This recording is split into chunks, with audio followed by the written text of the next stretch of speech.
Updated December 2, 2017 09-1505. Adani is accused of discreetly paying thousands of dollars to recruit people to vote on a crucial mining deal with traditional owners, including Aboriginal people with no link to its Queensland mine site.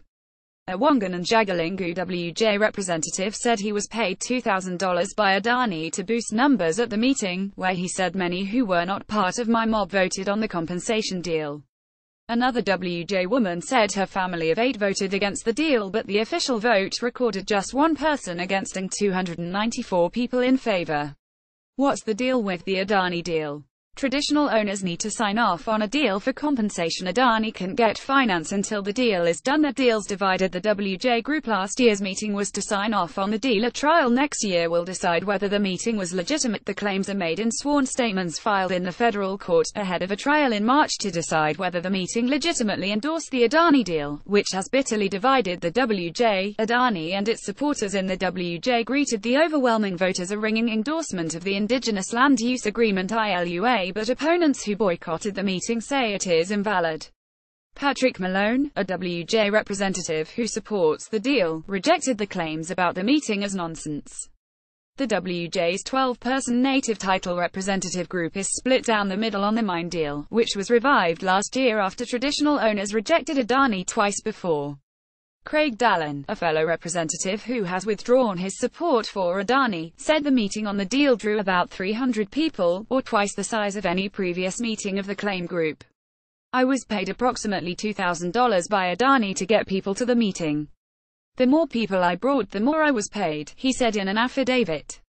Mr. Dallin said several other representatives told him Adani also paid them to recruit people. He said on top of this Adani paid him and others generously to show up, including $400 for him and $250 for each of his children for travel expenses. Mr. Dallin named members of at least 8 other Aboriginal nations who were counted as WJ supporters of the mine. Some people I did recognize and knew them not to be part of my mob. I saw that they were given armbands to allow them to vote and participate in the meeting, he said.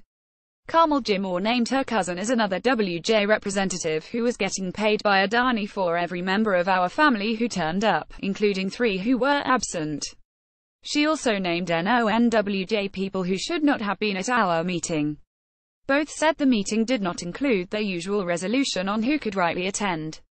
Jasmine Broom said her family of 8 were seated together and we all voted against accepting the ILUA. Ms. Broom said she also recognized non-WJ people and filed in court a social media post from members of another family with a picture and the words "only come meeting for money." Security guards at the meeting were allegedly told to refuse entry to Adrian Burragubba, a WJ man who is an outspoken opponent of the Carmichael mine, because Adani did not want him at the meeting. Mr. Malone said votes were counted by scrutineers from a native title legal service and he was not aware of anyone being paid to recruit attendees. He said WJ representatives sat with an anthropologist and marked off people, and made sure they were WJ. The people who weren't part of WJ were given a different colored wristband so they could be observers and they could not vote. Adani has previously defended the legitimacy of the meeting, but a spokesman could not be reached on Friday. Topics: Minange industry, business, economics and finance, Indigenous, Aboriginal and Torres Strait Islander, community and society, Queensland, Mackay 4,740, Townsville 4,810, Rockhampton 4,700, Brisbane 4,000, Australia. First posted December 2, 2017 09-1403.